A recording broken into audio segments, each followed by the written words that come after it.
Hello everyone, I am Grayson B. Doron and I will be the first reporter of Moral Development Theory by Lawrence Kohlberg. So, what is moral development? Moral development is a theory that focuses on how children develop morality and moral reasoning. Kapag sinabi natin morality, ito yung pagkakaroon ng mabuting asal or mabuting ugali.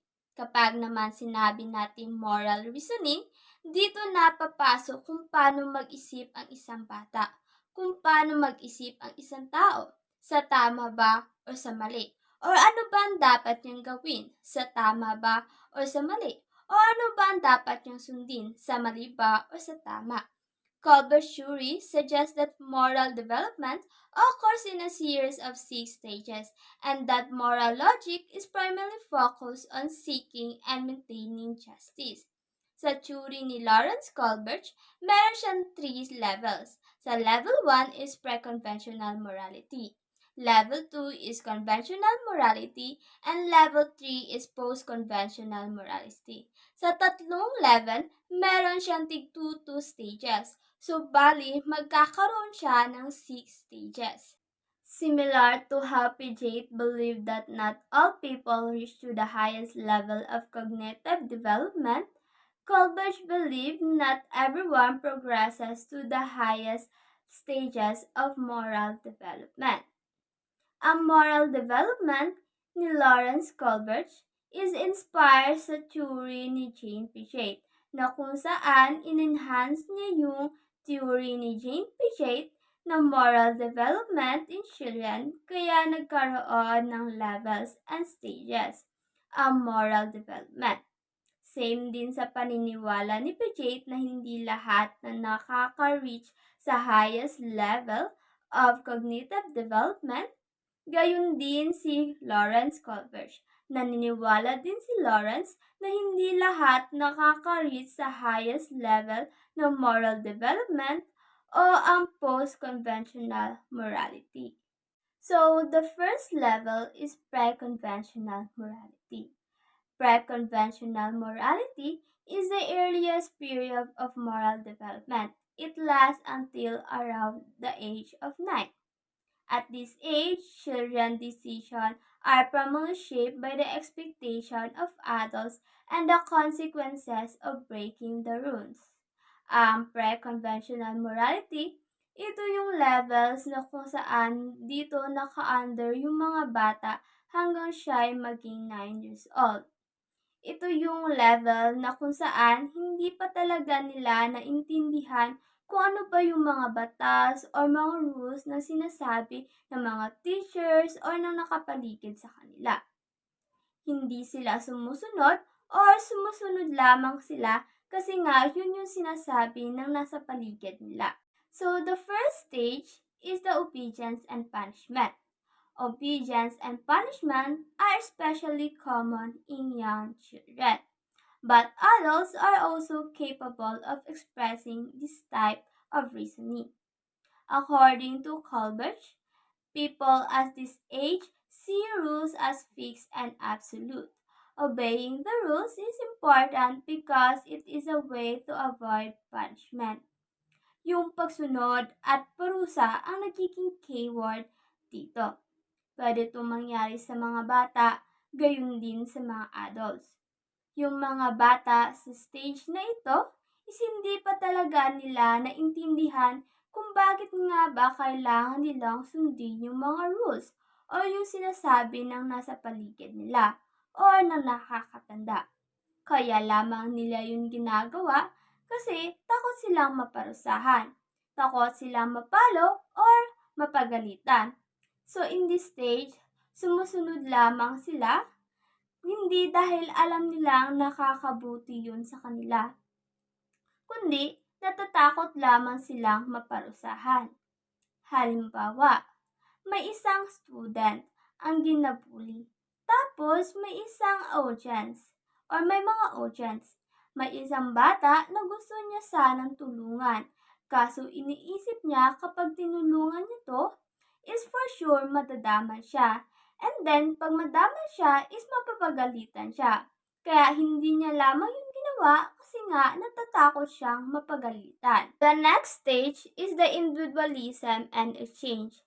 At this stage of moral development, Kohlberg seeks children individual viewpoints and moral judgment, how they see individual needs. In morality, reciprocity is possible, but only to fulfill one personal need. Ang mga mindset ng mga bata dito is gagawin nila basta't gagawin mo rin sa akin. Halimbawa, tutulungan kita kasi alam kong tutulungan mo ako. Or, tutulungan kita kasi alam kong may kapalit. Another example, 'di ba? May students na gibully. So, may isa ka audience na gitabangan po niya ang ginabully. Kasi iniisip niya, kapag tutulungan ko siya, for sure, kapag ako naman ginabully or ako na may mga ilangan, is tutulungan niya din ako. Hindi siya nag-isip kung about sa concern doon sa pambubuli, kundi iniisip niya ang sarili niyang interest. The next level is conventional morality. This level of morality development is characterized by accepting social rules about what is moral and good. This stage also takes into account conforming to the norms and accepting authorities of the group. Kung sa level 1 is hindi pa talaga nila naintindihan kung ano ba yung mga rules, dito sa conventional morality, alam na ng mga individual dito kung para saan yung mga rules or bakit nga ba kailangan nilang sundin iyon. Dito na rin nasisimulang maintindihan ng mga tao kung para saan ba iyon at dahil doon is natatanggap na sila sa lipunan at di na sila naiiba sa nakapaligid sa kanila. The stage 3 is the interpersonal relationship. Lawrence Kohlberg's interpersonal relationship stage pay attention to performing designated rules and living up to the expectation of society. This stage is also known as good boy or good girl orientation.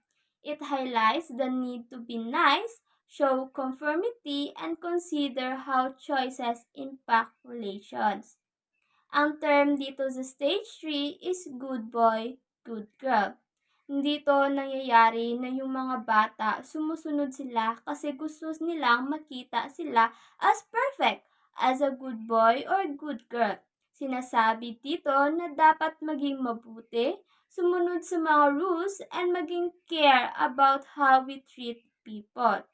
Good morning, everyone. My name is Irish Pedoria, the one who will be continuing the report of Lawrence Kohlberg theory. So in stage 4, law and order orientation. Social rules and laws determine behavior. The individual now takes into consideration a larger perspective, that of societal laws. Moral decision-making becomes more than consideration of close ties to others. The individual believes that rules and laws maintain social order that is worth preserving. So, in this stage, children and people focuses on their behavior being approved by their close relationship or surrounding. People like stage 3, but their perspective of looking at a situation becomes wider at this stage because they judge different situations by considering the collective view of society. This moral behavior is determined by the rules and regulation of society instead of personal relationship. They think that social norms and laws should be maintained and we should respect authority. They strongly believe that everyone should obey these laws and norms in every condition, because if one person fails to obey the rules, then perhaps other people will also do the same. Most people remain stuck at this stage throughout their life, and they blindly follow this convention because of their belief that these are important and valuable for the smooth function of society. People at this stage strictly follow the social rules, though they consider these rules as a burden to them. So next level, the last level of Lawrence Kohlberg morality is called post-conventional or principle label. So in this label, the individual moves beyond the perspective of his or her own society. Morality is defined in terms of abstract principles and values that apply to all situations and societies. The individual attempts to take the perspective of all the other individuals. At this level, people believe that individuals are part of society, but they also have their separate entities. If the roles is good at the society level does not mean that is it good for the particular individual. They argue that social rules or norms are important in society, but does not mean they cannot question those rules. Instead, they believe in disobeying certain rules that they think are unjust or are not in accordance with their own principle. At this stage, an individual morality is not based on society perspective. Instead, his morality is based on abstract principles or rules that can be applied to every situation from the individual level to the society, and they believe in self before others mentality, which is why this label is often confused with the first label, which is pre-conventional label.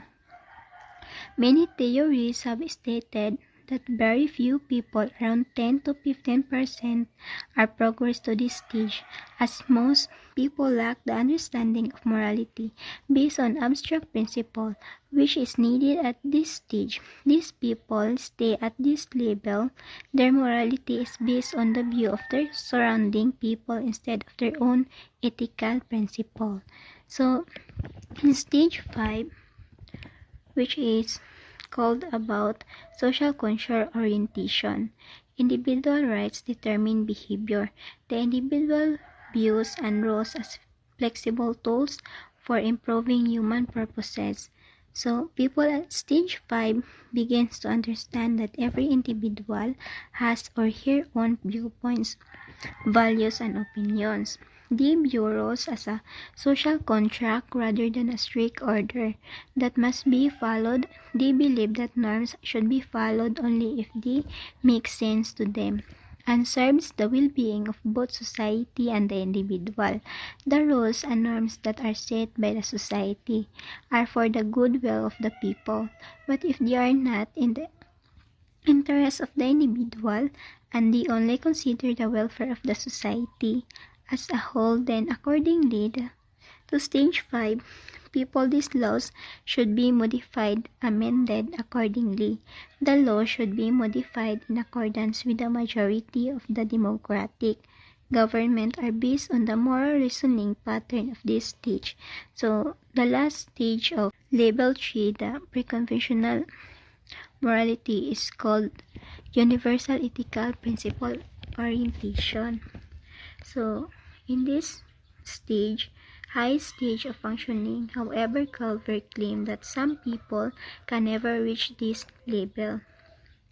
So this is the final stage of moral development, and very few people reach this stage.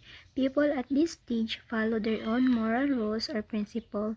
This principle may or may not be in accordance with the law. They believe in following basic human rights such as the right to life, liberty, freedom, free speech, and justice, and they won't hesitate to go against society laws to defend their principle even if they are going to face any criticism or legal action. So, Kohlberg developed the sixth stage as he discovered that the opinions of the majority of people do not guarantee that it will be absolute or best decision for every individual.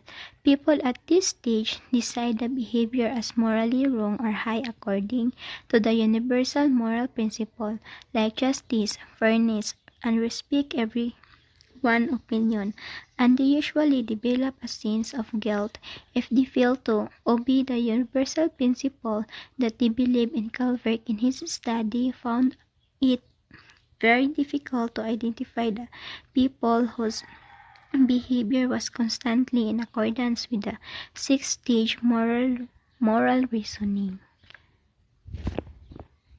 Then, next one is arguments against Kohlberg theory. So, Kohlberg is bias si Kohlberg sa mga males than sa females. Move past stage 4 in the moral development, women are deficient in their moral reasoning. Si Coral Gilligan, yan yung gina-against ning statement ni Kohlberg na sa iyang book na nahimo na Psychological Theory and Women's Development. She said that Kohlberg theory was based only on upper-class white men and boys. Women are not deficient in moral reasoning. Males and females reason differently. Girls and women focus more on staying connected and importance of interpersonal relationship. So, sabi ni Carol Gilligan, ang women daw or women and male daw is na slight difference pero di na to masabi na mas higher ang moral reasoning sa laki kaysa sa bae. Mo na ipasabot ni Moral Gilligan sa iyang statement. So why is it relevant to our professions? The Theory of Moral Development by Lawrence Kohlberg is relevant to our profession because Lawrence Kohlberg talked about how people learn to make good choices. In social work, this helps workers understand how different people think about what's right and wrong. For example, if a social worker meets a teenager who did something wrong, Colbert's idea can help understand how the teen thinks about what they did. If the teen is just worried about getting in trouble, like in the first stage, the worker might talk about rules to stop mistakes. But if the teen cares about their action affects everyone, like in the higher stages, the worker might talk about the impact on the community and society.